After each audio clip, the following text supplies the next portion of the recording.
सो गई। नींद तो मम्मा को भी आ रही है, पर पहले नहा लेते हैं। सोने से पहले अनिका हर रोज रिया को बाथरूम में नहलाने ले जाती थी, लेकिन आज उसके साथ रिया नहीं, आर्यन था। आर्यन की नींद टूटी और खुद को बाथरूम में देखकर उसका टेंशन बढ़ने लगा। उसे पता था कि अनिका ने अगर उसे नहलाया तो सब गड़बड़ हो जाएगा। अनिका आर्यन के कपड़े खोलने के लिए जैसे ही सामने आई, नहीं मम्मा। क्या हुआ? चलो मम्मा मैं बड़ी हो गई। इतनी बड़ी हो गई कि मम्मा के सामने शर्म आ रही है। बाहर खड़े आर्यन ने चैन की सांस ली। आर्यन ने अलमीरा से रिया के कपड़े लिए और अनिका के आने से पहले कपड़े बदल लिए। जैसे ही बाथरूम से पानी की आवाज बंद हुई, आर्यन बेड पर जाकर लेट गया। उसने अपनी आंखें बंद कर ली। अनिका जैसे ही बाहर आई, उसने देखा कि रिया ऑलरेडी सो चुकी थी।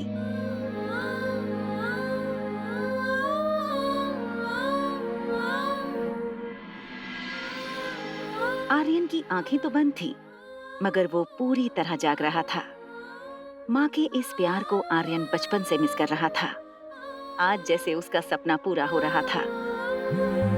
आर्यन को पता था कि रिया फोन कर रही है। उसने फोन डिस्कनेक्ट करने के लिए जैसे ही अपना हाथ बढ़ाया कि तभी अनिका की नजर फोन पर पड़ी। मॉम ने अगर फोन उठा लिया तो उनको पता चल जाएगा कि मैं रिया नहीं आर्यन हूँ। क्या करूँ?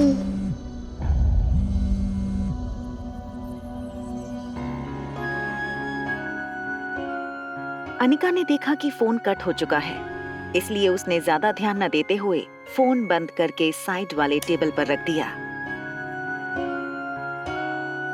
अनिका को पता था कि अगले दिन उसे डॉक्टर अमृता बनकर ज्योति बुआ का ऑपरेशन करना है। वो जानती थी इतनी मुश्किल ऑपरेशन के लिए उसकी नींद का पूरा होना बहुत जरूरी था। थोड़ी देर बाद जब आर्यन को महसूस हुआ कि अनिका सो चुकी थी, आर्यन ने धीरे से अनिका को हक कर लिया। आर्यन को पता भी नहीं चला कि कब वो खुद गहरी नींद में सो गया। रिया आर्यन को फोन लगाने की कोशिश कर रही थी, मगर आर्यन का फोन स्विच ऑफ आ रहा था। रिया इस बात से घबराई थी कि रोहित ने कहा था कि अब रोहित उसे पढ़ाएगा। यूं तो रिया पढ़ाई में बहुत अच्छी थी, खुद 6 साल की थी, मगर अपनी उम्र से 2 साल बड़े बच्चों की मैथ्स प्रॉब्लम्स आसानी से सॉल्व कर लेती थी। प्रॉफिट कम होने का मतलब ये नहीं कि मार्केट में हमारा क्रेडिट कम हो गया है। मारवा ग्रुप ऑफ कंपनीज अपनी गुडविल पर काम करती हैं, ना कि शेयर मार्केट के उतार चढ़ाव पे। आप क्वालिटी पे ध्यान दीजिए, प्रॉफिट अपने आप होगा। रोहित की भारी आवाज सुनकर रिया का टेंशन एकदम से गायब हो गया। रिया को इस बात का यकीन हो चुका था कि अगर इस दुनिया में उसका कोई डैड था तो वो बस रोहित ही था। ओके आर्यन बेटा, आप मुझे ये बताओ कि who was the first president of India? Doctor Rajendra Prasad. Rohit ने कभी ये एक्सपेक्ट नहीं किया था कि इस प्रश्न का जवाब आर्यन सही देगा, और वो भी बिना सोचे। Excellent, that's the right answer Aryan. Aryan का नाम सुनते ही रिया को अचानक रियलाइज हुआ कि उसे आर्यन की तरह जवाब देना था। वो हर क्वेश्चन का राइट आंसर नहीं दे सकती, मगर उसे गलत आंसर देने की प्रैक्टिस भी नहीं थी। अच्छा अब ये बताओ कि who is the father of our nation? जवाब मुंह पर होते हुए भी रिया सोचने लगी थी। सचिन तेंदुलकर। बेटा देखो, ये हमारे father of the nation Mohandas Karamchand Gandhi. आप इन्हें कैसे भूल सकते हो? क्या बहाना बनाऊं कि डैड को गुस्सा भी ना आए? हाँ याद था मुझे, दरअसल मैं भूल गई थी। जैसे ही रोहित ने रिया के मुंह से ये सुना, उसे वो दिन फिर से याद आ गया जब आर्यन लेडीज वॉशरूम में गया था। वेट, आप अंदर नहीं आ सकते।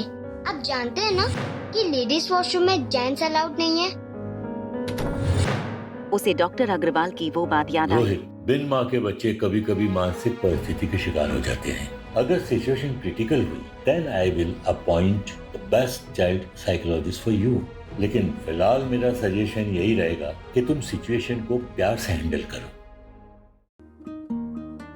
आर्यन बेटा, मैं ना आपसे प्रॉमिस करता हूँ कि मिस मैरी अब कभी वापस नहीं आएगी। मैं ना आपका एडमिशन एक बहुत अच्छे स्कूल में करवा दूंगा, जहाँ पे आप अपने जैसे अच्छे दोस्त भी बना सकते हो। डैड, अगर आप मेरे साथ हैं तो मुझे दोस्त की क्या जरूरत। I love you dad. Dad, आप कभी मॉम को मिस नहीं करते? आप और मॉम साथ में क्यों नहीं रहते? बेटा, it's too late. I think you need some rest. Rohit की चिंता आर्यन के लिए दिन ब दिन बढ़ रही थी। उसे आर्यन की मानसिक हालत को लेकर बहुत फिक्र थी। अनिका ने नीचे लॉबी में रोहित को वार्न किया था। आपके बेटे के ट्यूशन टीचर ना आपके बेटे को मेंटल टॉर्चर दे रही है। अनिका को मिस मेरी की हरकतों के बारे में पता कैसे चला? कहीं अनिका आर्यन से छुपकर मिलती तो नहीं? मुझे पता करना होगा। सनी, सनी, क्या हुआ भैया? तुम्हारा ध्यान कहाँ रहता है? दिन भर अपने फोन में घुसे रहते हो। तुम्हें जरा भी अंदाजा है कि आर्यन दिन भर क्या करता है, किससे बातें करता है, किससे मिलता है?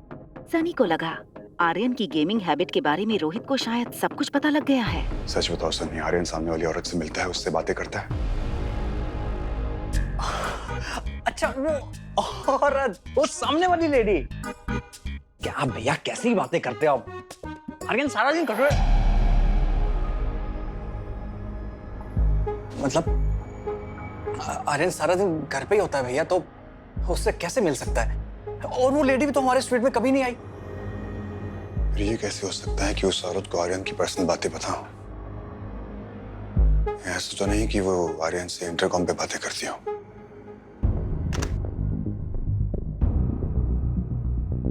नंबर तो स्वीट रूम 2401 का है, जो अनिका के नाम से बुक है।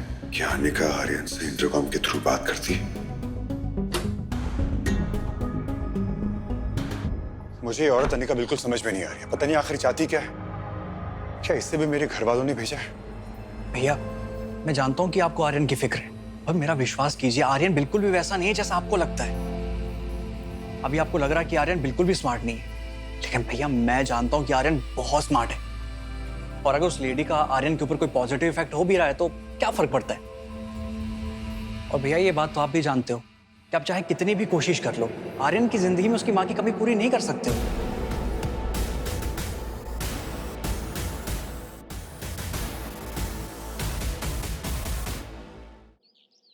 तुम्हारे लिए खुशखबरी है। तुम्हारी उस टीचर मैरी की छुट्टी हो गई है। अब बहुत जल्द तुम्हें एक अच्छे स्कूल में एडमिशन भी मिल जाएगा। रिया की इस बात पर आर्यन को विश्वास नहीं हो रहा था। Are you serious? तुम मजाक तो नहीं कर रही ना? सुबह सुबह ऐसा मजाक कौन करता है? अच्छा, अब मेरी बात ध्यान से सुनो। हेलो, फोन क्यों काट दिया? वाह डैड, आज आप बहुत ज्यादा हैंडसम लग रहे हो। और एक पल में पिछली रात की सारी बातें वो भूल गया। अच्छा, थैंक यू। आज तो आप भी बहुत हैंडसम लग रहे हो। अरे मैं हैंडसम नहीं, मैं ब्यूटीफुल हूँ। वैसे आपको पता है मैं बड़ी होकर क्या बनूंगी? फिल्म की हीरोइन। रिया की बात सुनकर रोहित बेहद परेशान हो गया। उसे लगा पिछली बार जब आर्यन ने ऐसा बिहेव किया था तो सुबह उठकर वो फिर से नॉर्मल हो गया था। बेटा, आप ठीक तो हो ना? Yes dad, I am fine. मुझे क्या होगा? उधर देखो। क्या मुझे ब्रेकफास्ट टेबल तक ले जा सकते हैं प्लीज? रोहित को समझ नहीं आ रहा था कि हमेशा डिसिप्लिन में रहने वाले आर्यन को आज अचानक हो गया था। ये कैसा नाश्ता है? एक काम करो, मेरे लिए चॉकलेट मिल्कशेक, चीज सैंडविच और डोनट लेकर आओ। और हाँ, डोनट के ऊपर बहुत सारा चॉकलेट सॉस डालना भूलना मत। सनी और रोहित समझ नहीं पा रहे थे कि आज आर्यन को आखिर हो क्या गया है। आर्यन को इतना एनर्जेटिक पहले कभी किसी ने नहीं देखा था। मुझे डॉक्टर अग्रवाल से बात करनी होगी। आगे की कहानी जानने के लिए देखें अगला एपिसोड सिर्फ पॉकेट FM के YouTube चैनल पर। और एक लड़की को देखा तो के सारे एपिसोड को सुनने के लिए डिस्क्रिप्शन में दी गई लिंक से डाउनलोड करें पॉकेट FM ऐप।